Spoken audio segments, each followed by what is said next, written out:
Good morning, and welcome to Mystical Teachings from the Tanya. Rabbi Ronnie Fine coming to you from Chabad Zichron Kedoshim in Montreal, Canada, where it's a privilege and a pleasure to share with you the Tanya. We welcome this morning. We have with us Denise. Joyous Boker Tov to you and Linda in New York. Batya and David in Montreal. Shavua Tov. John is with us in North Carolina. Shalom. Elaine in Georgia. Shalom. Eugenia, good morning to you in Calgary. And Casey is with us from St. Louis, Missouri. Boker Tov. Rena in Colorado. Boker Tov. Anna is with us in Hungary. Hello. And Erica in Norway, good afternoon to the both of you. Karen in Springfield, Ohio, Shavua Tov. Manuela is in Germany, Shalom, good afternoon. And Stan, also good afternoon to you in London, England. Florence in Montreal, welcome. Ita, good morning. Eleanor, good afternoon to you in, you have to remind me, please, sorry. In Florida, we have Marty Mart. Good morning.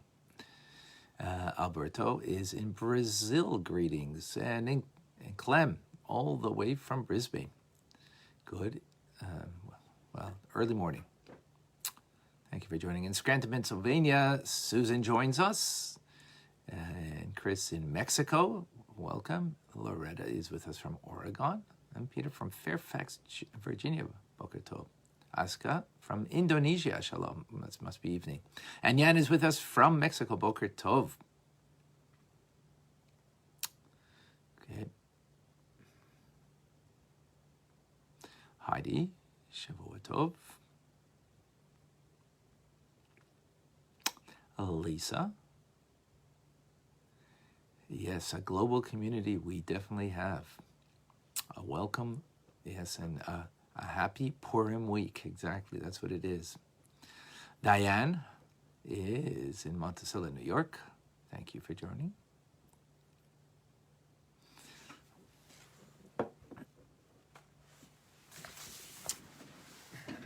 Okay. We are in chapter 32. Chapter 32 is the famous mitzvah of Ve'ahavta Re'acha Kamocha, is to love your fellow as yourself. Re'acha is, as the Talmud tells us, in reference to a fellow Jew. And how can you love somebody as yourself? It depends who yourself is, first of all. Secondly, isn't self-love the greatest thing that there is? How could you love someone equal to you? It's a challenging question. So it depends who are you? Who are you? Who are you? So the Alter Rebbe tells us, based on the previous teachings, that if we make our soul the most significant thing in our lives, our divine soul, and we make our body secondary, and even the agenda of the body is something that you find wanting or even despicable, because its nature is just, the nature is a pleasure-seeking body, which we're all familiar with, right? So if you make your soul, though, primary, from the vantage point of the soul, all Jewish souls are bound up in one with God in an equal manner. And even as they devolve, who knows which soul is a greater soul than another. And because we're all bound up in all Jewish souls together, that means to say that we are literally related to each other. We're literally brothers. As the Alter Rebbe says, mamish, not figuratively speaking, but literally. That's a powerful idea. Now, yes, our bodies are distinct, but our souls, there's a oneness. So if I make my body the most important thing, so therefore distinction is the most important thing. And what is the most distinction, the greatest distinction? Is my body's my body. When I feel hunger, it's my body that feels hunger. I don't feel hunger for someone else from a body point of view. It's not possible, right? Your stomach is your stomach that when, it starts making noises sometimes, those noises of hunger is a physical thing that only your body feels. You can't feel someone else's hunger from a body perspective, right? Now, but from a soul perspective, I can feel someone else's pain. I can feel someone else's hunger, but that's coming from a soul perspective, not from a body perspective. So the Alter Rebbe says that true love and fraternity, for those people who regard their body as primary to them in their lives and the soul secondary, can only be based on an external factor. What will you benefit me in my bodily material pursuits? It can even be spiritual pursuits, but they're spiritual pursuits that are coming from the animal soul that animates the body rather than coming from the godly soul. So your value isn't inherent to me, for yourself perhaps, but not for me. If my body's the most important thing, so then my body's the center of the universe, so to speak, and what my needs are the center of the universe, and your value to me will be only how you serve in the periphery of me to serve whatever I need. So if my body / animal soul needs to feel good about myself, and you make me laugh, you make me feel great about myself, then I'm going to love you. Because I don't love you just because. I love you only because of what you do for me. Right? That's a human love that everybody has. Right? You love somebody because of something. I just heard, I love you A, because you're amazing. I love you B, because you're beautiful. I love you C, because you're courageous. I love you D, because you are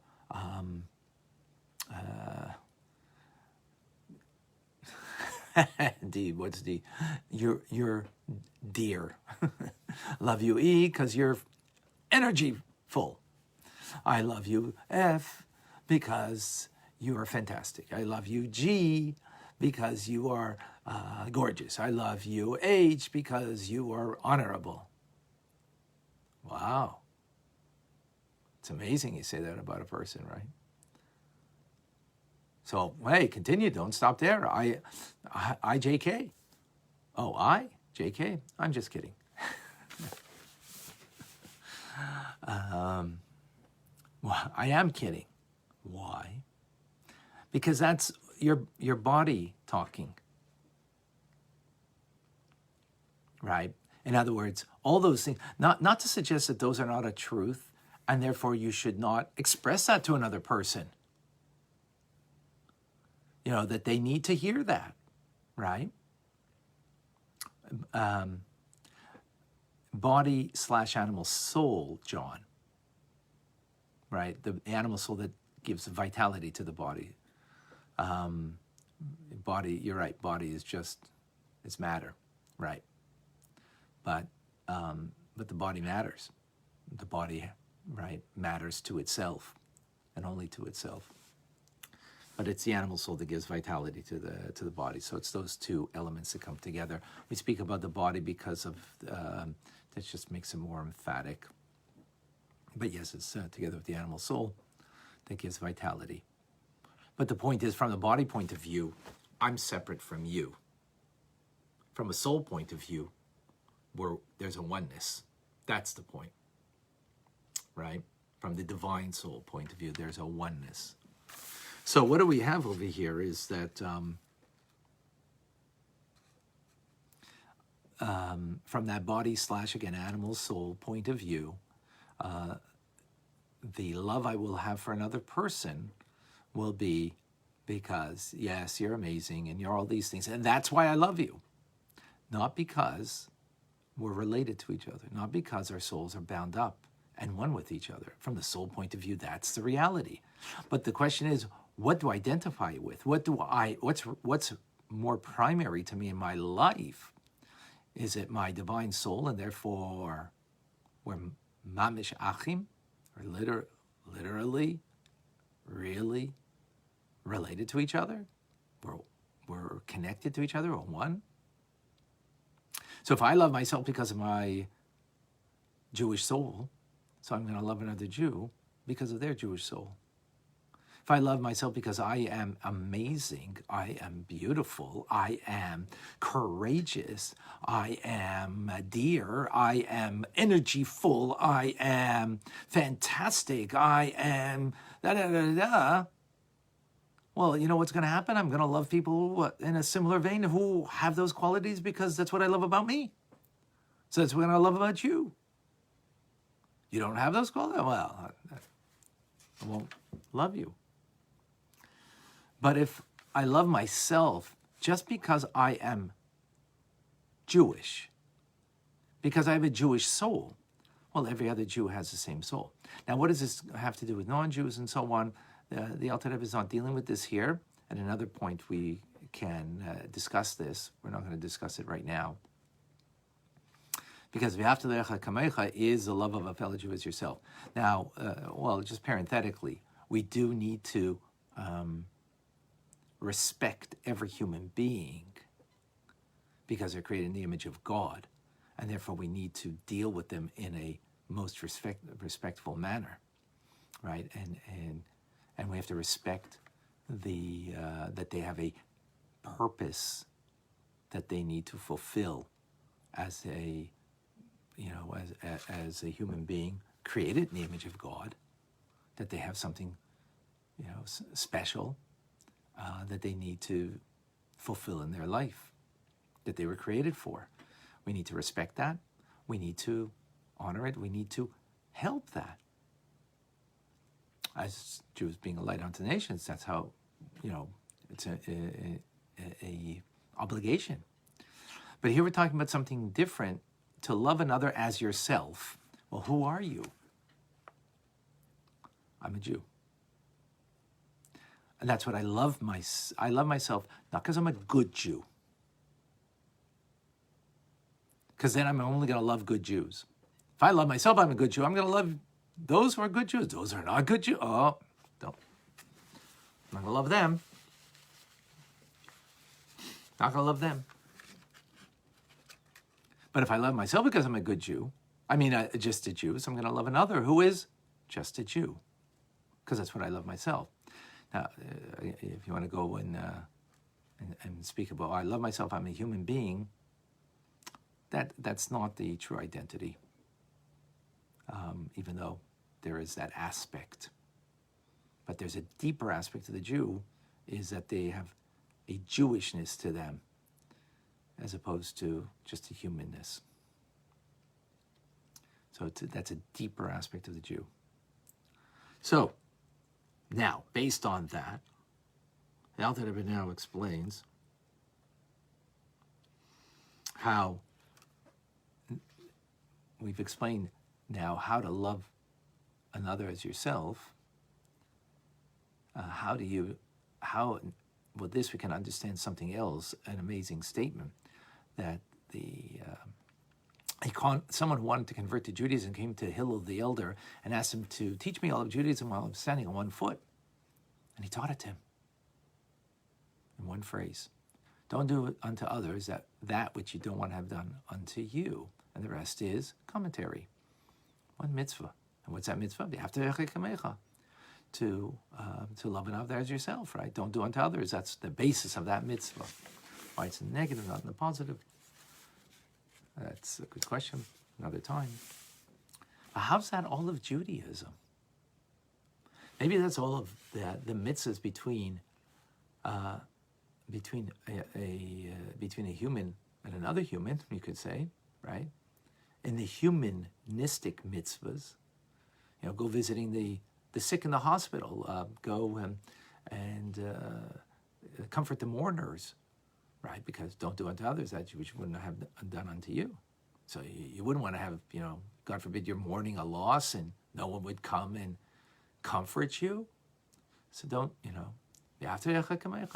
but how would that be the one mitzvah that you need to fulfill to keep Shabbos, to put on tefillin for your personal prayers to God? What's that got to do with don't do unto others? Well, because what we just explained, what is the basis of loving another as yourself? Is based on the soul. That soul is primary, body is secondary. Right? It's secondary.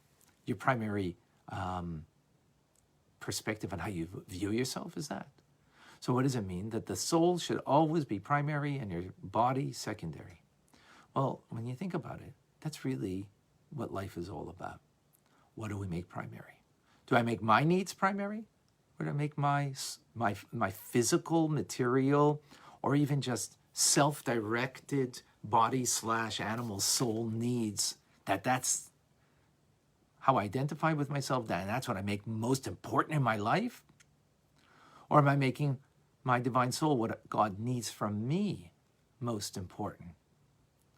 Oh, so if I'm making what God needs from me most important, really, as opposed to what I want, and what my desires and so on and so forth, then, of course, what's going to be? Very simple. That's going to be the struggle I'll have at all times. In keeping Shabbos, putting on tefillin, praying to God, is a struggle between the body and the soul. The soul wants to connect to God. The body wants just to have personal pleasure, comfort, and just to enjoy, right? Enjoy from a self-directed manner rather than one of connecting to God Almighty. Well, that's a struggle of every single mitzvah, right? That's what we can understand.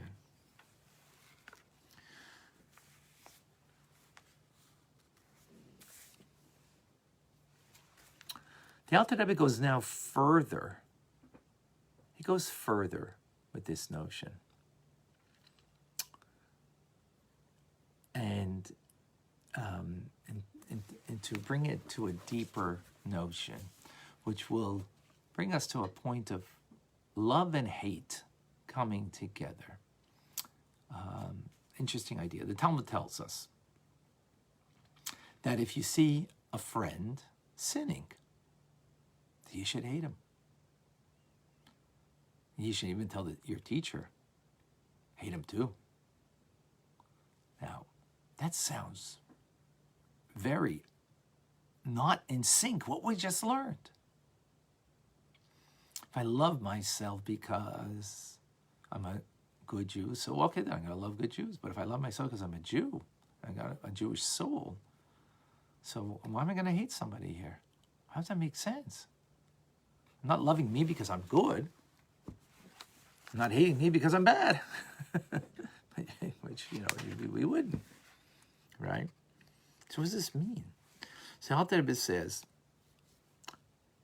don't make a mistake in that statement. That statement is only speaking about someone who is your equal. You're a Torah scholar, and they're a Torah scholar.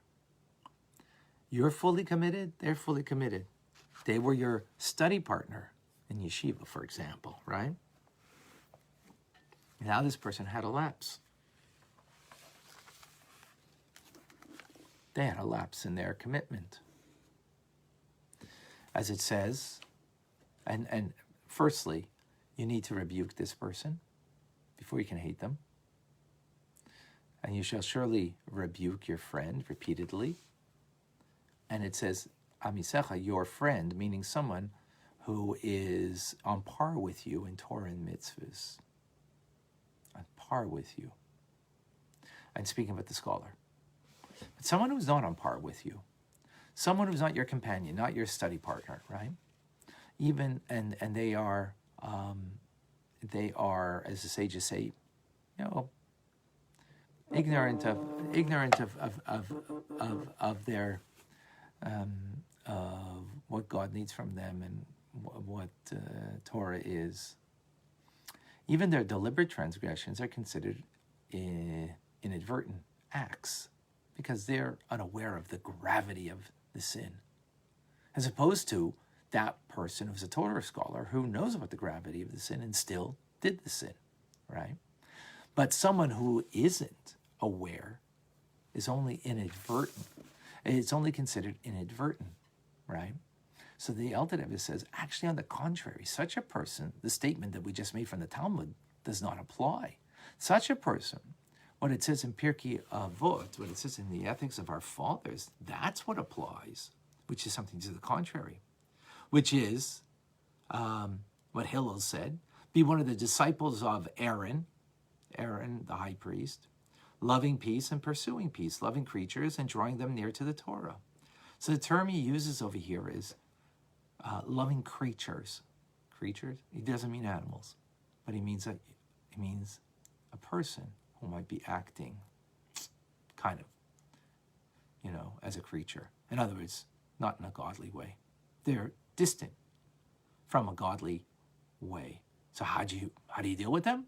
Do you hate them? No. You love them and bring them close. Strong cords of love to draw them closer to God. That's what you should be engaged in. And perhaps you'll be able to actually bring them closer to Torah, to the service of God. And even if you fail, the Alter Rebbe says, well, you didn't lose anything because you did the mitzvah, v'ahavta kamecha, right? Of this love, right?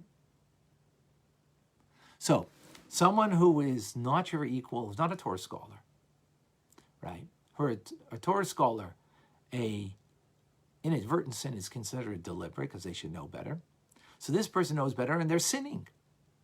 They're doing something, a sinful act, whatever it is. So the Talmud tells us it's a mitzvah to hate them. Anybody else, only love. Only love. Now that Alter Rebbe goes back to this person who the Talmud tells us you should hate them.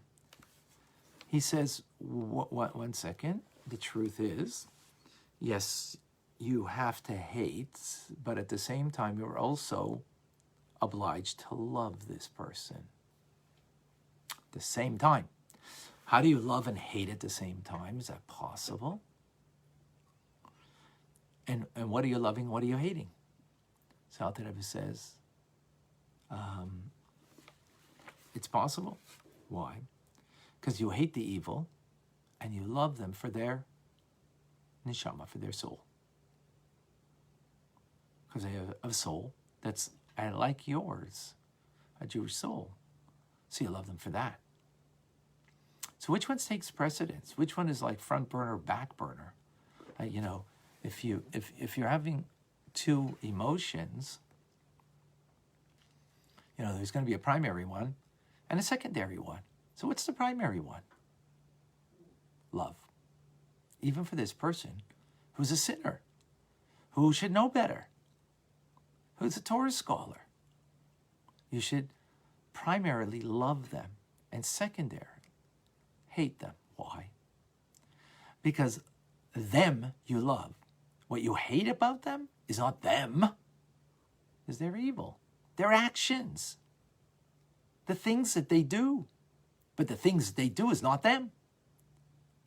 That's what you hate, but you love them, because them is their soul. Even though by them their soul is very removed, they're very distant from it, they're not connected. There's a disconnect, but hey, I don't love me because I'm good. I mean, I shouldn't say that. We also love the goodness of a person, but that's a secondary thing. It's first based on loving them, period. Why? Because of the soul that they have. Because I love me, period. And what do I love about me, period? What I love about me, I'm such a good skier. That's what I love. That's what makes me feel great about me. Actually, I never skied, so. Canadian, never skied. But if I love that about me, so I'm going to love others that are also skiers and great skiers, right? But what do I love about me? I'm Jewish. Period. I'm not always such a great Jew. So we all have our days, our moments. I still love me because I still focus on, like, not because I'm amazing and beautiful and ABC, and I'll find all the reasons. No. I love me because I'm me. Well, who's me? I'm a Jew. The Jewish soul. So therefore, even that sinner who the Talmud tells me, the sages teach me that I have to hate, I only hate their actions. And that's on the back burner, because my primary emotion towards them will be love for who they are, because they have a similar soul to me and we're brothers. If I'm not able to bring that out, that love, then have compassion for them, as compassion redeems love. When you can't muster up a feeling of love towards another that you should love, think about a way to have compassion for them. And when you have compassion for them, you'll be able to redeem and bring the love. As it says, Jacob redeemed Abraham. Jacob, who is the embodiment of compassion, redeemed Abraham. Abraham, who is in the embodiment of love. As for the statement that King... Okay, well, I'm going to leave that brackets. Very powerful teaching here.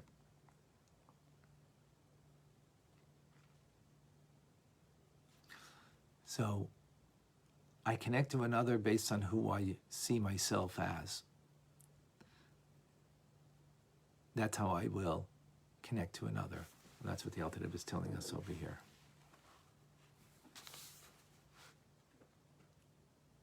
Yeah.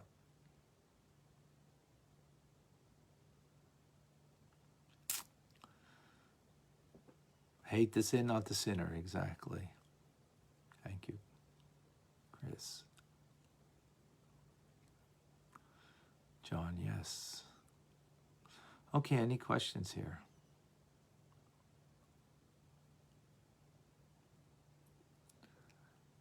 Marianne, you're asking about having not an evil soul.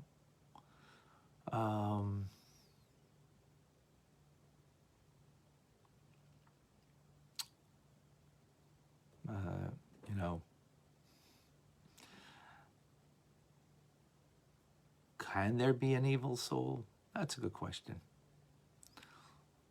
I don't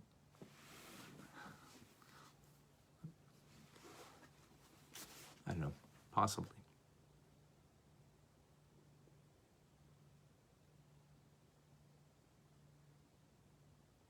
Okay, thank you.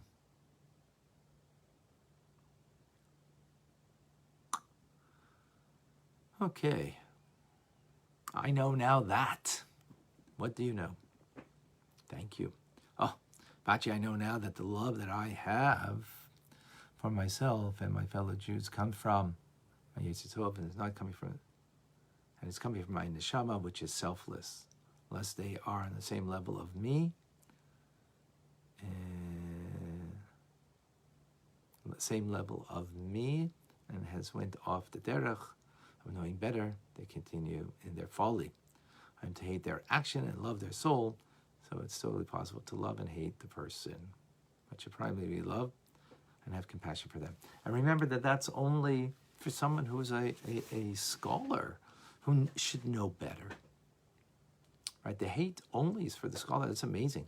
In other words, there's very few people like that in your life that you will have to have both hate and love. Most Jewish people are ignorant and don't understand the gravity of doing something wrong. I know the 10 Commandments, but so I keep some of them. They don't have the gravity. They don't understand. Just because you know the 10 Commandments doesn't know the gravity of it. Okay, anybody would like to share? I know now, Rena says that all Jewish souls are bound up together. Love the others, we connect, we do, not like their action. Okay. They don't know that I need to love the other just because you're a Jew and they have a Jewish neshama, but could hate their evil act at the same time, again, but that's only for someone who isn't equal to me, was my study partner in yeshiva type of thing,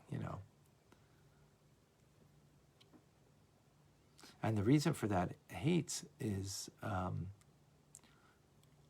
for the actions, but also to make sure that, that someone that you have a close relationship with,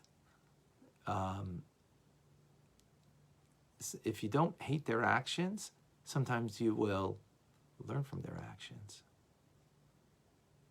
So, right? But someone who's distant from you, who's ignorant, right? You're knowledgeable of Torah. You're knowledgeable of the Jewish path, right? And someone who's distant, and it's real for you. Torah mitzvahs is the way to go. Your relationship to God is primary, right? Living a Jewish life is essential.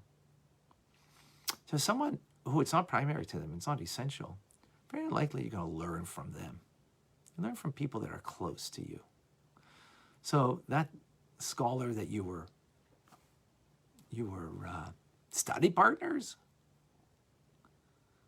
it's a good chance you could learn from that person, because you're friends on a friendship level.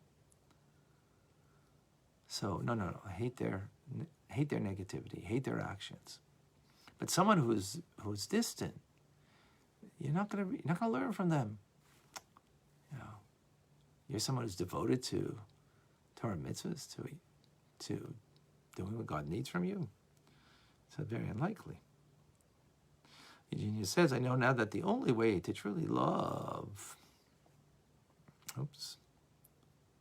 fellow Jew is to put the divine soul before the body needs and wants. Very good.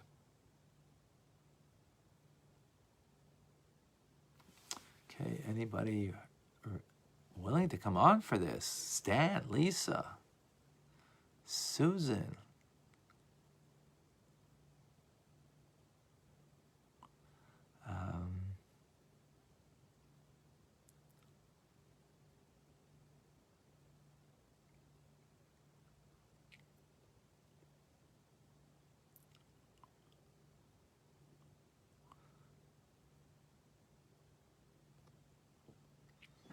Maybe not.